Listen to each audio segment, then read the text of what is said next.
Tổng quan về các skill nhân vật của Diablo 2 Meridian Excellor. Trong loạt video này, mình sẽ giới thiệu cho các bạn tổng quan về các skill nhân vật của Meridian Excellor. So với bản gốc thì Meridian Excellor đã thay đổi rất nhiều. Gần như không có một skill nào giống bản gốc cả, có nhưng rất ít. Vì thế, loạt video này sẽ giới thiệu cho các bạn biết mỗi nhân vật có gì, đặc điểm cơ bản của các đường build, cũng như nếu chọn loại sát thương nào thì bạn cần quan tâm tới những chỉ số gì. Đầu tiên, mình sẽ giới thiệu về giao diện của các cây skill.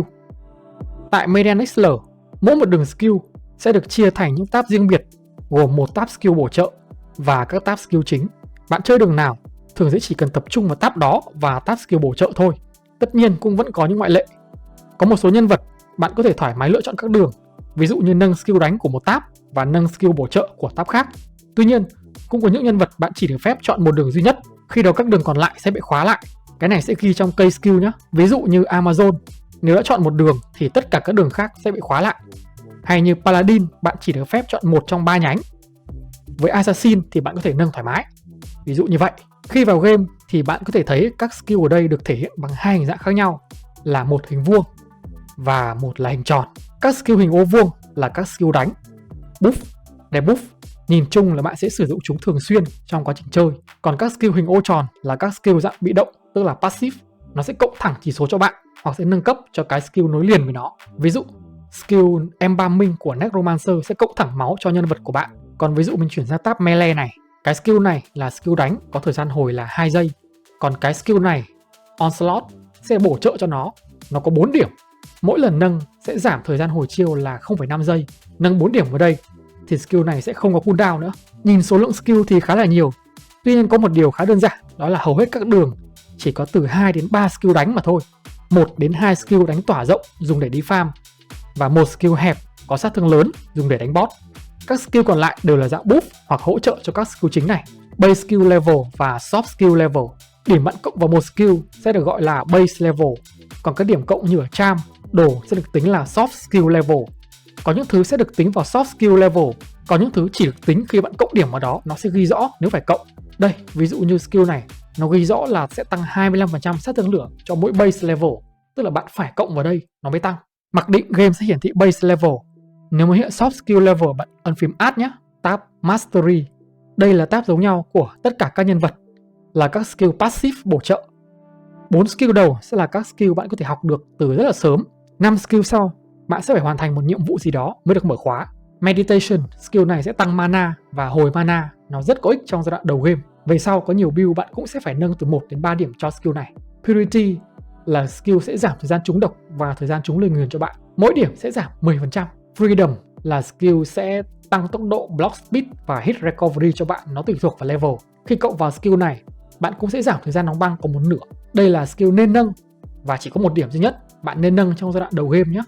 Đến khoảng tầm level 110, khi đã có charm rồi thì bạn có thể bỏ điểm đấy đi. Melee Devotion. Trong Meridian Excellor có một chỉ số mới, đó là Grit. Chỉ số này sẽ tăng theo số strength mà bạn cộng.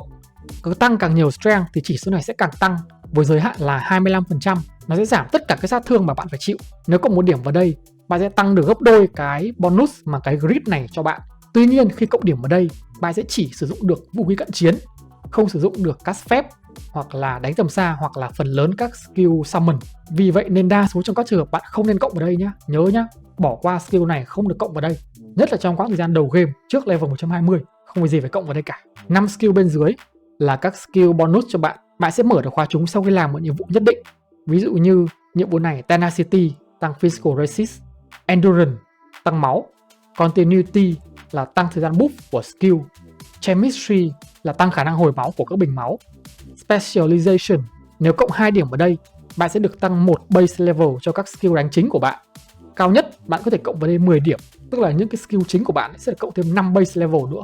Lưu ý quan trọng là bạn chỉ có thể chọn tối đa là 3 trong tổng số 9 skill mastery này ở mọi thời điểm trong game thôi nhé. Tùy vào thời điểm đầu game, giữa game, cuối game hay build, vũ khí mà bạn sẽ phải thay đổi và lựa chọn cho hợp lý. Tab Reward. Đây là những skill cuối của game. Bạn sẽ học được những skill này ở cấp độ cao trên 90 đổ lên. Bảng skill reward này thì mỗi nhân vật sẽ khác nhau. Tuy nhiên đều có một đặc điểm chung, đó là skill ultimate skill này. Bạn sẽ chỉ được chọn một khi ở level 90. Những skill này là những skill tăng rất nhiều chỉ số hoặc là những cái skill mạnh hơn những cái skill thông thường. Những skill này sẽ có tác dụng với một đường tương ứng với nó. Bạn có thể thấy ở một vài nhân vật sẽ ghi rõ nó hợp với đường nào. Đây, ví dụ như skill này của Necromancer nó sẽ ghi rõ là hợp với melee hay là crossbow. Skill này sẽ hợp với summon và skill này sẽ hợp với totem. Hoặc là giả sử nó không ghi ý, thì khi bạn lên cấp 90, bạn chỉ cần đọc điểm cộng của nó là bạn sẽ biết ngay nó hợp với đường nào. Cũng đơn giản. Hai skill cuối là các skill để mở khóa vào hai map farm cấp cao là Thư viện và Duncraig. Bạn sẽ chỉ được chọn một trong hai skill này để farm. Giả sử trong trường hợp muốn đổi thì bạn sẽ phải reset lại điểm. Chắc chắn tới đây sẽ có những người hỏi là nhân vật nào mạnh nhất, đường nào mạnh nhất, đường nào dễ chơi nhất. Thật sự thì mình không có câu trả lời cụ thể cho vấn đề này được. Mỗi đường đều có ưu điểm, nhiều điểm riêng, phụ thuộc vào đồ yếu hay mạnh, phụ thuộc vào kỹ năng, phụ thuộc vào sở thích. Bạn chỉ có thể trả lời bằng cách chơi thử, xem mình thích cái nào nhất, hợp cái nào nhất. Có một số nhân vật phần lớn mọi người đều cho là khó chơi cho người mới, ví dụ như là Assassin. Còn những đường được coi là dễ chơi là những đường là Summon. Ở Median XL thì hầu hết các nhân vật đều có Summon, trong đó có Barbarian và Necromancer. Bạn có thể gọi Summon ngay từ cấp 1, còn Paladin bạn có thể gọi Summon từ cấp 35. Vậy bây giờ tôi chọn một đường nào đó thì tôi phải quan tâm tới những chỉ số nào? Đại đa số các loại skill của Median XL thuộc 4 nhóm chính sau đây. Đường vật lý hoặc vật lý convert sang sát thương magic. 2. Đường vật lý convert sang nguyên tố. 3. Đường innate elemental. Và 4. Đường đánh phép. Vì thế, nếu chọn những đường này, bạn cần quan tâm tới những chỉ số khác nhau như sau. Với các đường vật lý và vật lý convert sang magic: Crushing Blow, Deadly Strike, Add Minimum, Maximum Damage, Attack Rating, Attack Speed, Life, Mana Stolen per hit.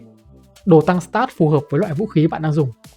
Còn về stat, nếu vũ khí và skill ghi là tăng thêm sát thương theo chỉ số nào thì bạn tăng chỉ số đó, thường là Strength hoặc Dexterity. Nếu là đánh cận chiến, bạn có thể tìm thêm các chỉ số Life on Melee Attack. 2. Đường vật lý convert sang lửa, băng, sét. Như trên nhưng có thêm trừ kháng. Còn về stat, nếu vũ khí và skill ghi là tăng thêm sát thương theo chỉ số nào thì bạn tăng chỉ số đó. Đại đa số các build dạng này sẽ là Strength hoặc Dexterity. Có một số vũ khí và build đặc biệt có thể tăng theo Vitality hoặc Mana. 3. Đường innate nguyên tố. Crushing Blow, Add Fire, Cold, Lightning, Poison Damage phù hợp với loại nguyên tố. Innate Elemental Damage, Attack Rating, đồ tăng stat, trừ kháng, Life, Mana on Striking. Chỉ số bạn cần cộng nhiều cũng thường là Strength hoặc Dexterity. 4. Đường đánh phép, lửa, băng, độc, sét, Physical Magic, Spell Focus. Phần trăm sát thương phép hợp với loại sát thương của bạn. Trừ kháng quái theo nguyên tố tương ứng. Cast Speed. Chỉ số bạn cần cộng nhiều là Energy cho tới khoảng 2000 Energy. Còn lại là Strength, Dexterity để đủ mặc đồ, hoặc Vitality cho trâu máu.